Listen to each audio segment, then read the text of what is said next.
This mafia boss killed people without batting an eye. His other hobby was cheating, and under his command, people also cheated.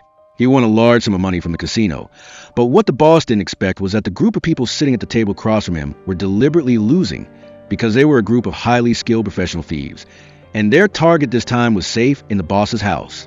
A day earlier, the group of thieves had obtained a used glass from the boss and successfully obtained the fingerprint unlock code. Now everything was ready, just waiting for the boss to walk into the trap. In the previous plot, the protagonist Mason and the female lead Decker had negotiated with the boss Salazar and withdrawn a large amount of money. Then they went to a small island for vacation, planning to retire and enjoy life there. The other members of the group of thieves had also come to the island to organize a wedding for two members. But right at that moment, a nearby yacht suddenly exploded. Everyone panicked, and soon after, two helicopters rushed to the beach. Two armed men stepped down from a helicopter. Mason quickly urged everyone to escape, but unfortunately, the opponent was well prepared. In the next second, the enemy surrounded them from behind. Mason and the others could only surrender. Decker was dragged into a car. Mason watched his lover being taken away. After capturing the target, the helicopters and cars began to retreat. Mason drove after them, but unexpectedly, the enemy deployed a sniper from the helicopter. He shot at the speeding car, causing it to lose control and crash into an obstacle. Fortunately, Mason wasn't seriously injured. In the evening, the members of the group gathered to discuss. The computer expert unit discovered that their entire server had been wiped clean, which stored a lot of evidence of crimes committed by the bigwigs they had collected from Salazar. But now even the backup server had been wiped. Salazar has a copy of it. I'm telling you, he's going to kill us all. Who could do this? The answer was really clear. It was definitely Salazar's henchmen. Mason understood that they want to get something from them, and if they didn't handle it well, they would have to meet the Grim Reaper. The evidence was that the people on the beach hadn't killed him immediately, but had only kidnapped Decker as a hostage. This proved that they still needed Mason, such as his powerful theft skills and knowledge. Salazar wanted them to help him carry out a job. At this moment, Mason's phone rang. He hurriedly went to the warehouse to answer it. Sure enough, the caller was Flowers, Salazar's representative, who had negotiated with Javier in the first season. Salazar's goal was to have Mason's team help him with a mission, and the reward would be quite generous. After completing the mission, Decker would also be safely returned to Mason's side. Mason suggested returning Decker immediately, because Decker was an indispensable part of the team's operation. But even without Decker in his hands, Salazar could kill any of them at any time. However, Flowers didn't give him any negotiating space. Flowers simply said that within an hour, someone would come and escort the group away. But he didn't reveal what the mission was or where Mason and the others would go. However, before hanging up, Flowers let Decker say a few words to Mason to prove that the hostage was currently safe. Not long after, the FBI arrived at the hotel where Mason and the others were staying to execute an arrest warrant. As Mason and the group prepared to take the elevator, the police spotted them. But when they looked back, Mason had already closed the elevator doors. Mason then led the team to jump into the rooftop pool, hurriedly running to the other side to go down and get into the waiting car. Immediately, the plane took off at dawn. After flying for some time, the plane finally landed in New Orleans, Louisiana. At this time, Mason and the others finally learned the details of the mission. The name of the target was Zaid. He owned the Scarlet Pearl Hotel, which had a large casino and was a haven for the upper class and celebrities. He had also built a factory behind the hotel. Zaid was currently involved in many illegal activities, using the casino and the factory to launder money. He was a dangerous psychopath. The top floor of the hotel was Zaid's private apartment. Inside the apartment was a safe, which was a target of Mason and the others. They needed to find a way to open the safe. In addition, the top floor apartment only had two entrances and exits, a private elevator and a fire escape. This apartment was also equipped with a 24/7 surveillance camera system. Furthermore, local officials had been bribed by Zaid, so finding a way to retreat was also a big problem. Although the person in charge spoke very seriously, in the eyes of Mason and the group, it wasn't anything too big. Before long, Link had created new identification papers for the group. The next day, they arrived at the Scarlet Pearl Hotel. Georgios' identity was a banking investor and yoga instructor. Link was his new girlfriend. Anton was a rapper whose biggest hobby was gambling. Mason pretended to be a real billionaire who loved gambling, but didn't like having his picture taken. so outsiders didn't know what he looked like. The group arrived at the hotel and headed straight to the casino. The CEO of the casino personally greeted Mason, ensuring that perfect service was provided to the VIP. Mason declined the invitation to the private gaming table, saying that gambling in the main hall had a better atmosphere. Mason looked around and saw that his friends had taken their positions. Anton was happily playing at the roulette table, placing bets with incredible accuracy. Gradually, a crowd gathered to watch him play. Mason took the opportunity to join in, pretending to strike up a conversation with Anton without arousing the CEO's suspicion. Afterward, Mason went to the apartment arranged by the CEO. It was on the floor below the top floor and was the closest location to the target safe. As soon as Mason entered, he received a call from Flowers. The other party knew exactly what Mason was doing, so it was clear Flowers was monitoring Mason and the group. However, Flowers politely reminded Mason that Zaid and Salazar were enemies. If Zaid discovered that Mason was working for Salazar, it wouldn't just be a matter of life. Decker had been brought before Salazar. Before joining Mason, Decker was an FBI agent, so she understood clearly that Salazar was not someone to be trifled with. He was involved in dozens of murders but remained as free as a bird, making it easy to recognize his terrifying power. Fortunately, Salazar's attitude toward the hostage was quite pleasant. Decker would be fine for a while. Meanwhile, Mason called the members of the team to the apartment. Link quickly tapped on the keyboard, and in the blink of an eye, she had hacked into the casino security system, obtaining live video from all the surveillance cameras. Besides that, they also found the purchase order for the safe. It turned out to be a biometric model, meaning that only Zaid's fingerprint could open it. Georgios then used a tracking device to check around the ceiling, but unfortunately, he could only make a rough guess about the range of the safe's location. At the same time, in the underground warehouse of the casino, a henchman was executed by Zaid for betrayal. This person had sold information about Zaid for money, but didn't know where the information went or who the recipient was. In Zaid's eyes, betrayal was absolutely unforgivable. Zaid used a cigar to burn the henchman's eyes and then killed him. The person who had provided information about Zaid was this henchman's wife. Zaid promised to arrange a good job for this woman. Soon after, Zaid came to see Mason with the CEO, Bella, who was also his girlfriend.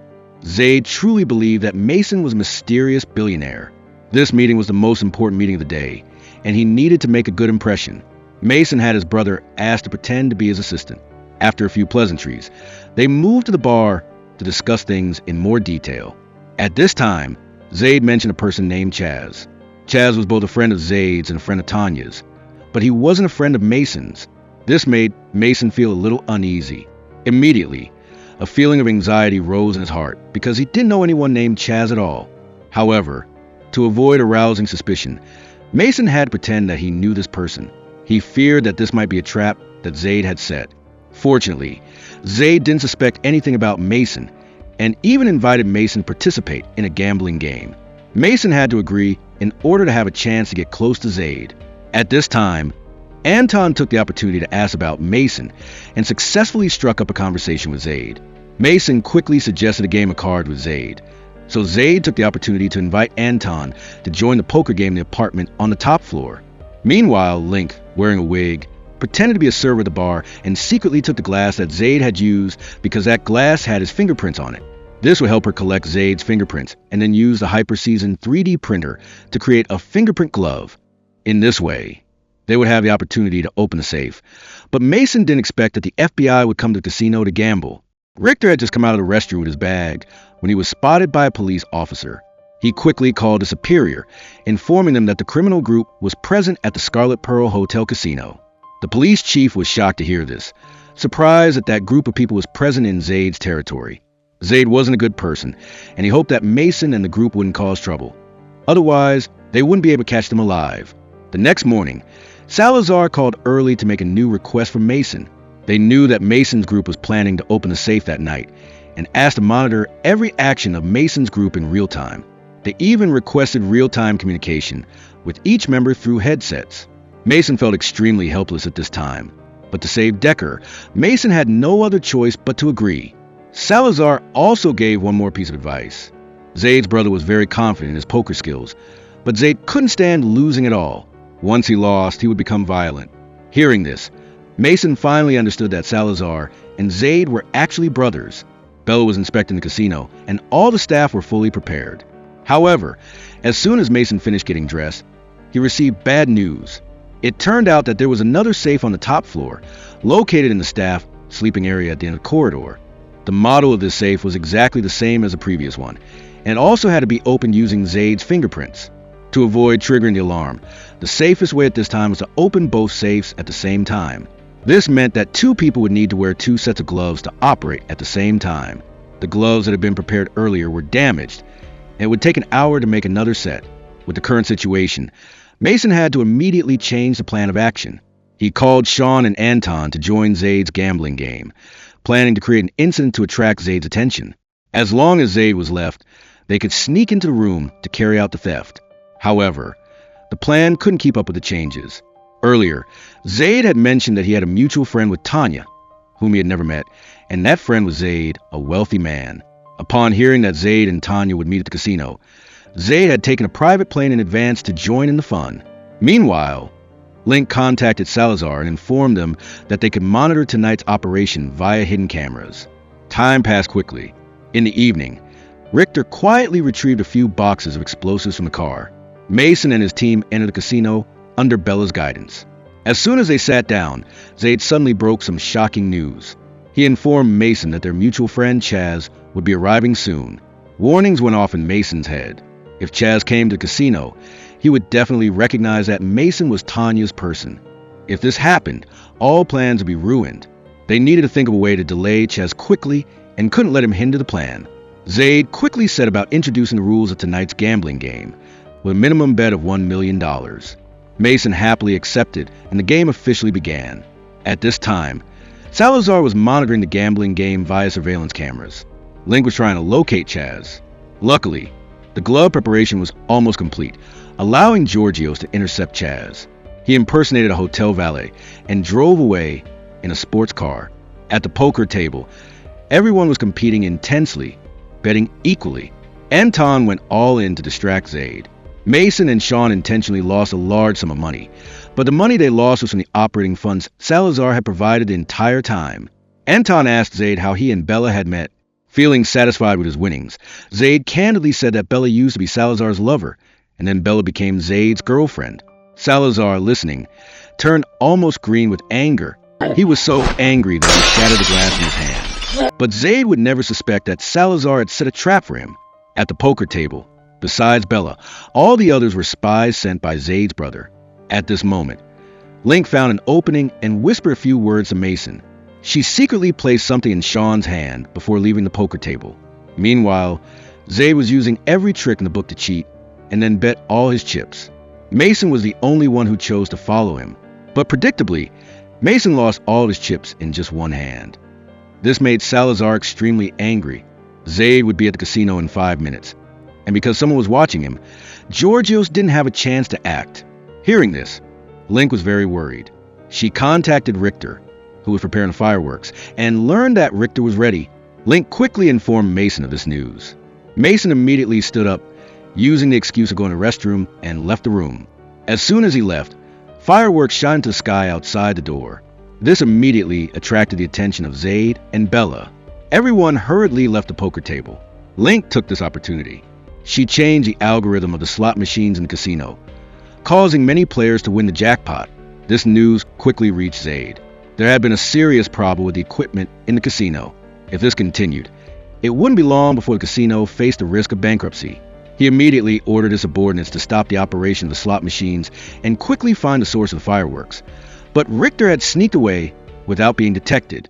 Meanwhile, Link played back the surveillance video in the bedroom and, taking advantage of the chaos in the casino, had Mason and Sean sneak into Zaid's room. The two split up to search for the two safes. They discovered the safes hidden beneath two paintings. But right at this moment, Zaid arrived at the hotel. Time was running out, and Mason and Sean quickly put on the gloves and placed their hands on the safes. Under Link's guidance, they successfully opened the safes.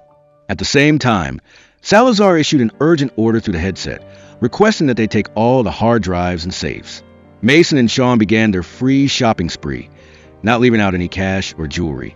But they hadn't seen the hard drives that Salazar had mentioned until Sean picked up a jewelry box. In his hand, it seemed as if something was hidden inside. When Salazar heard this news, he was extremely excited. The surveillance video and radio signal suddenly cut off. He had truly been deceived by Mason. As expected, Sean discovered the hard drives that Salazar had mentioned. They were hidden in the slot of the box. Now that they had obtained the item, Sean and Mason prepared to leave immediately.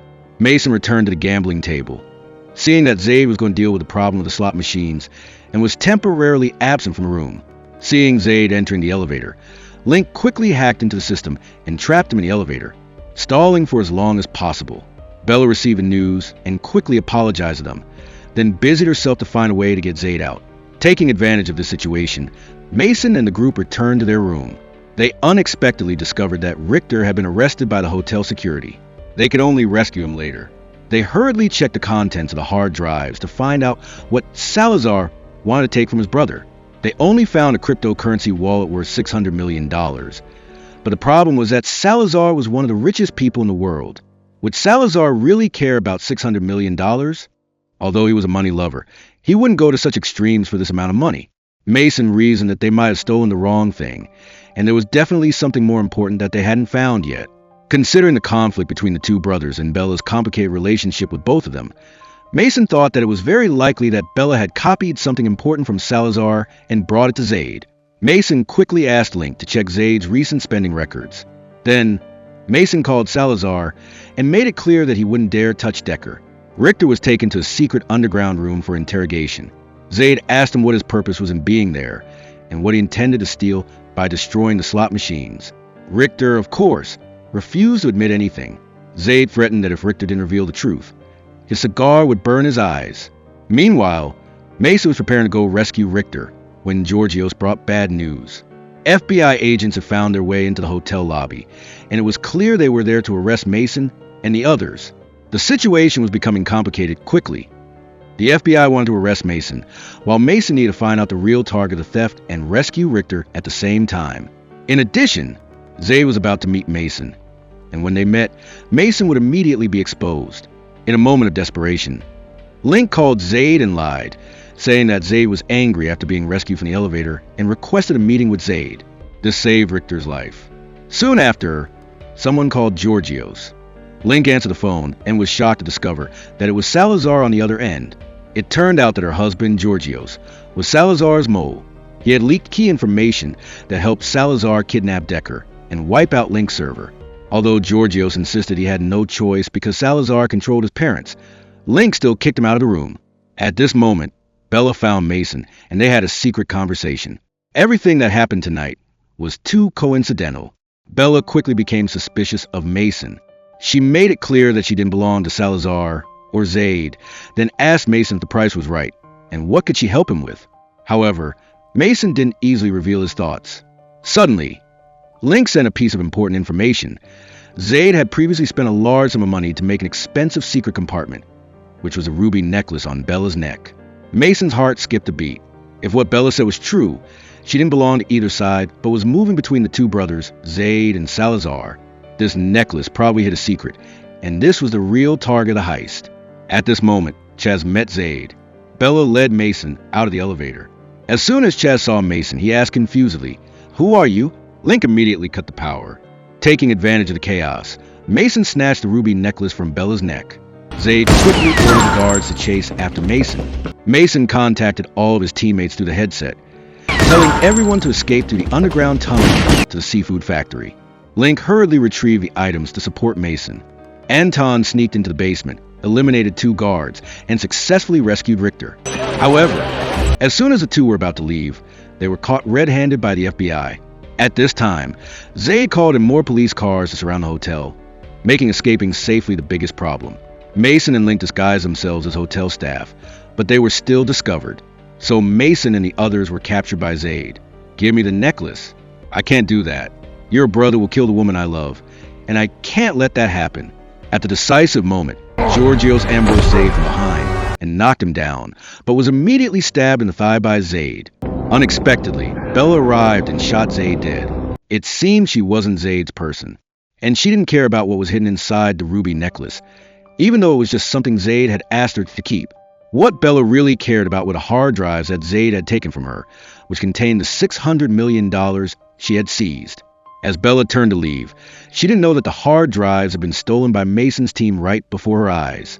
Mason's team rushed into the tunnel to continue their escape and arrived at the seafood factory, where Zaid was laundering money. However, Zaid's henchmen had also caught up with them. They began firing continuously from behind. Mason used his gun to cover the team's retreat and urged his teammates to leave quickly. After intense and fierce shooting, Mason and the group were about to escape danger, but Salazar and his subordinates blocked the exit, cutting off their path. Decker was also brought along by him. Mason pulled out the ruby necklace and gave it to Salazar. However, Salazar had no intention of letting them leave easily. He was petty and vengeful, and since Mason had provoked him earlier, this was the perfect opportunity for him to kill them and bury the truth. Right at that moment, the FBI arrived in time. These agents were not bribed, and no matter how arrogant Salazar was, he had no choice but to comply. It turned out that Mason had planned it all in advance. He had proactively contacted the FBI and revealed key information to them, helping them arrest Salazar on the spot. But Mason also had one request: to exempt himself and his teammates from imprisonment. In the end, Salazar was arrested, and everyone regained their freedom. Decker safely returned to Mason's side, and there was a surprise from this trip: the hard drives containing $600 million. Now they were all rich. As for Bella, she nearly lost control when she discovered the hard drives were gone.